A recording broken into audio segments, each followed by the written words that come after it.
ഗസയിൽ നിന്നുള്ള ചിത്രങ്ങളും വാർത്തകളും റിപ്പോർട്ടുകളും ലോകം കണ്ടില്ലായിരുന്നെങ്കിലോ?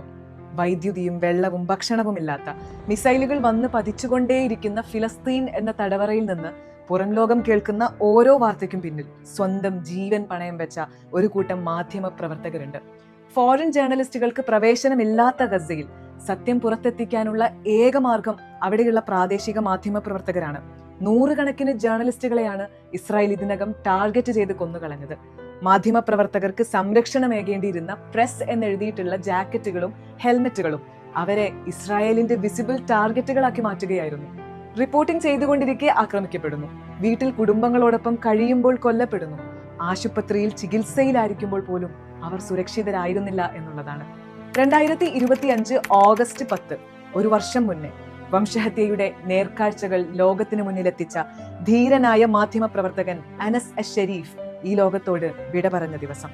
അൽഷിഫ ആശുപത്രിക്ക് മുന്നിലെ അൽ ജസീറയുടെ മീഡിയ ടെന്റിന് നേരെ നടന്ന വ്യോമാക്രമണത്തിൽ അദ്ദേഹത്തോടൊപ്പം മുഹമ്മദ് ഖുറൈഖ, ഇബ്രാഹിം ലാഹിർ തുടങ്ങി 5 സഹപ്രവർത്തകരും രക്തസാക്ഷികളായിരുന്നു. കണക്കുകൾ ഭീകരമാണ്. ഇതുവരെ 265 മാധ്യമ പ്രവർത്തകർ ഇസ്രായേലി ആക്രമണങ്ങളിൽ കൊല്ലപ്പെട്ടിട്ടുണ്ട്. മുഹമ്മദ് അബു ഹത്തബ് എന്ന റിപ്പോർട്ടർ കൊല്ലപ്പെട്ടത് തന്റെ കുടുംബത്തിലെ 11 പേരോടൊപ്പമാണ്. 2023 ഡിസംബർ 15 ഖാൻ യൂനിസിൽ റിപ്പോർട്ടിങ്ങിനിടെ അൽ ജസീറയുടെ ക്യാമറാമാൻ സാമിർ അബൂദക്കയ്ക്ക് നേരെയുണ്ടായ ആക്രമണത്തിൽ അദ്ദേഹത്തിന് ഗുരുതരമായി പരിക്കേറ്റു. ആംബുലൻസിന് പ്രവേശനാനുമതി ലഭിക്കാൻ കാത്തിരിക്കേണ്ടി വന്ന് മണിക്കൂറുകൾക്ക് ശേഷം അദ്ദേഹം രക്തസാക്ഷിയായിരുന്നു. ഈ സംഭവം മാധ്യമപ്രവർത്തകർ നേരിടുന്ന ക്രൂരതയുടെ ആഴം വ്യക്തമാക്കുന്നുണ്ട്.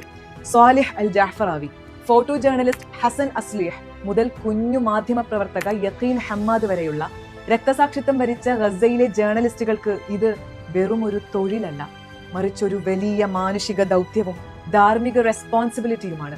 ഒരേ സമയം വാർത്തകൾ റിപ്പോർട്ട് ചെയ്യുന്നവരും അതേ വാർത്തയിലെ ഇരകളായി മാറുകയും ചെയ്തിരുന്നു അവർ. തങ്ങളുടെ പ്രിയപ്പെട്ടവരുടെ മൃതദേഹങ്ങൾ ഖബറടക്കിയ നിമിഷങ്ങൾക്കുള്ളിൽ അവർക്ക് ക്യാമറയ്ക്ക് മുന്നിൽ നിൽക്കേണ്ടി വന്നിട്ടുണ്ട്. മരണത്തെക്കാൾ ഭയാനകമായ സാഹചര്യങ്ങളിലും പതറാതെ അവർ പ്രവർത്തിക്കുന്നത് വംശഹത്യയുടെ ക്രൂരതകൾ ലോകം അറിയണം എന്ന നിർബന്ധ ബുദ്ധിയുള്ളത് കൊണ്ടാണ്.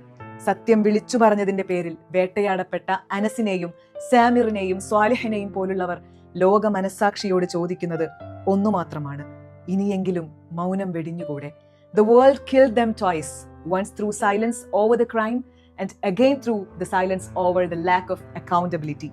ലോകം കാണാതെ പോകുമായിരുന്ന യാഥാർത്ഥ്യങ്ങളെ ജീവൻ ബലി കൊടുത്ത് രേഖപ്പെടുത്തിയ അവർ പറഞ്ഞു വെക്കുന്നത് ഇത്രമാത്രമാണ്: You can silence the voice, you can kill the messenger, but you can never kill the truth.